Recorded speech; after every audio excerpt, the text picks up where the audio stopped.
साथ मैं आप सभी का वेलकम करती हूँ। Purpose is the reason of your journey, passion is the fire that lights your way. किसी भी जर्नी की शुरुआत के लिए पर्पस काफी है। कोई एम, कोई गोल लेकर ही तो हम किसी भी चीज की शुरुआत करते हैं, पर उस राह पे बने रहना, उस राह पर आ रही मुश्किलों को पार करके अपने गोल तक पहुंचने के लिए जरूरी है हमारे दिल में उस काम के प्रति पैशन, क्योंकि पैशन ही हमारी राह को लाइट देता है, फायर देता है। अपने अंदर जब हम उस काम के प्रति आग लगाते हैं तभी तो हमें उस काम के लिए जो भी जरूरी ऊर्जा होती है वो मिलती है। जो भी अपने हार्ड वर्क हमें देना होता है वो हम उस पैशन के जरिए ही पा सकते हैं। और वो पैशन, वो फायर हमारी राह को, हमारे वे को लाइट देता है और उससे हमारी जर्नी आसान होती है और हम अपने पर्पस, अपने गोल, अपने ड्रीम तक पहुंच जाते हैं।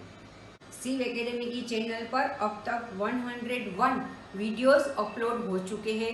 11th कॉमर्स के सारे सब्जेक्ट के वीडियोस, उसके प्लेलिस्ट, उसके चैप्टर नोट्स हमारी चैनल पर अवेलेबल है। प्रीवियस वीडियो यानी कि वीडियो नंबर 101 से हमने इकोनॉमिक्स का टॉपिक शुरू किया है डिमांड, जिसमें प्रीवियस वीडियो में हमने सिंपल डिमांड की डेफिनेशन, उसका मीनिंग मतलब इंट्रोडक्टरी पॉइंट्स लिए थे। आज के इस वीडियो में हम डिस्कस करेंगे लॉ ऑफ डिमांड।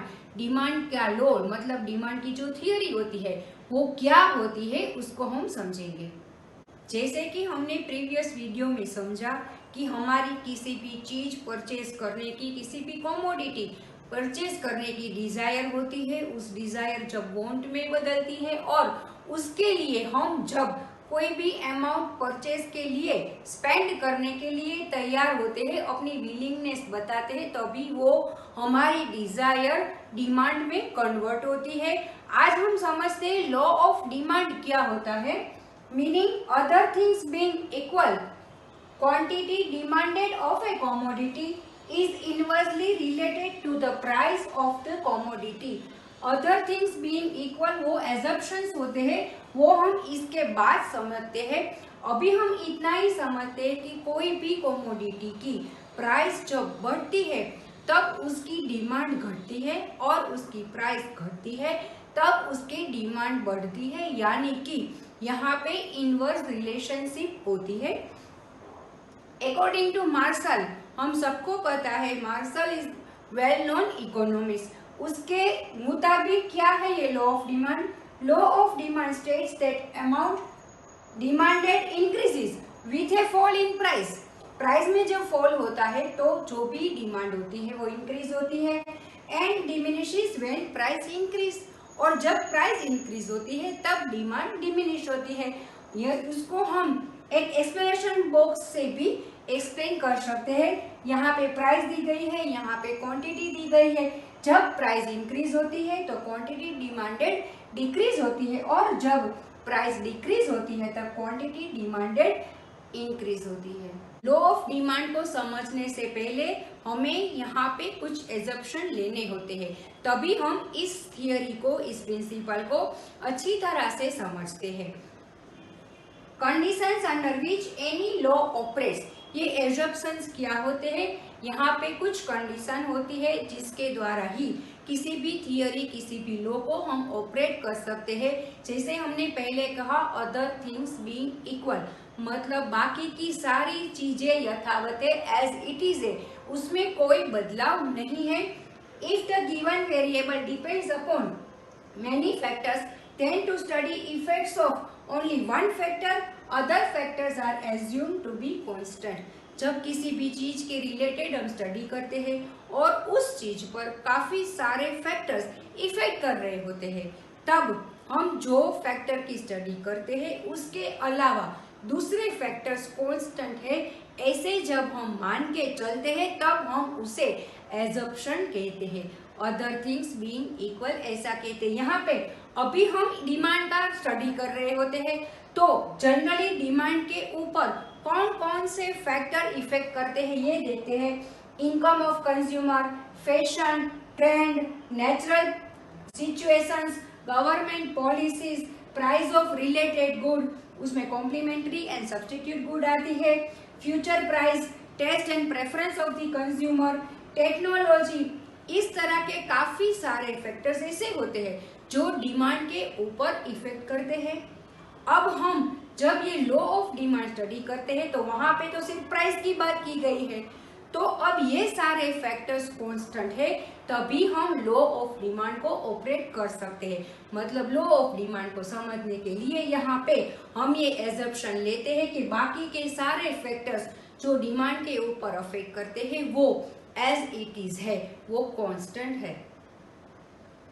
अब ये जो लॉ ऑफ डिमांड है उसका एक्सप्लेनेशन हम टू टाइप के मेजरमेंट लेकर कर सकते हैं, जैसे कि हमने प्रीवियस वीडियो में टर्म यूज की थी individual demand and market demand.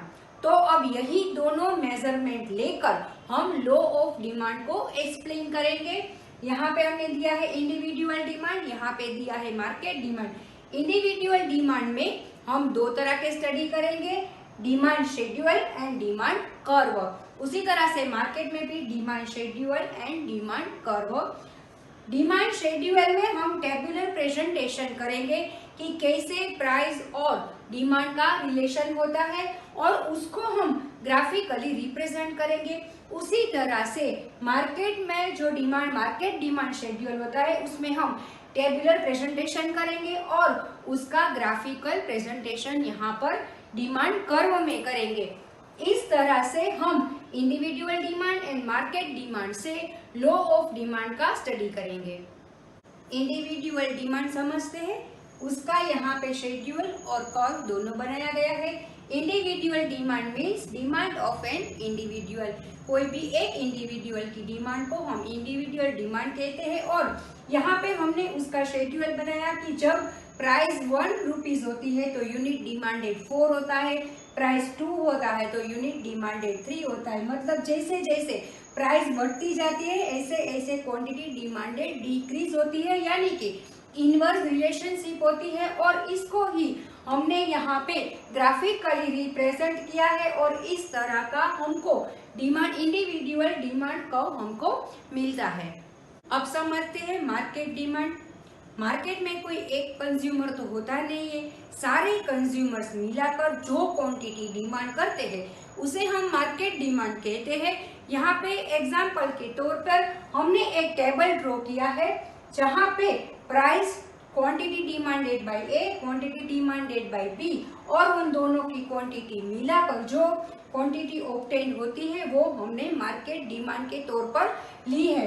तो जैसे जैसे प्राइस बढ़ती है यहाँ पे क्वांटिटी डिमांडेड डिक्रीज होती जा रही है और इस टेबल को हमने यहाँ पे ग्राफिकली प्रेजेंट किया है, जिससे हमें पता चलता है कि इनवर्स रिलेशनशिप यहाँ पर भी एप्लीकेबल है।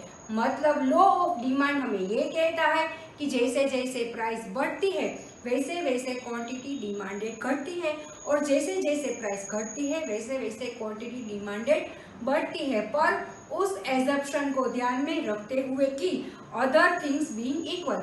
मतलब डिमांड पर प्राइस के अलावा जो फैक्टर्स इफेक्ट करते हैं वो फैक्टर्स अभी कांस्टेंट है, अभी एज इट इज है, उसमें कोई बदलाव नहीं है।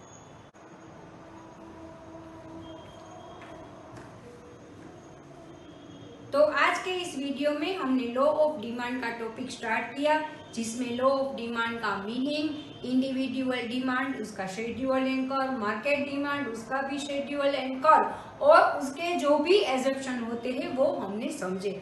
अगले नेक्स्ट वीडियो में यानी कि वीडियो नंबर 103 में हम लेंगे exception to law of demand. किसी भी लॉ में एक्सेप्शन तो होते ही होते हैं, तो यहाँ पे लॉ ऑफ डिमांड में कौन कौन से एजम्पशन होते हैं वो हम हमारे अगले वीडियो में डिस्कस करेंगे। तब तक stay tune with Shiv academy. Thank you.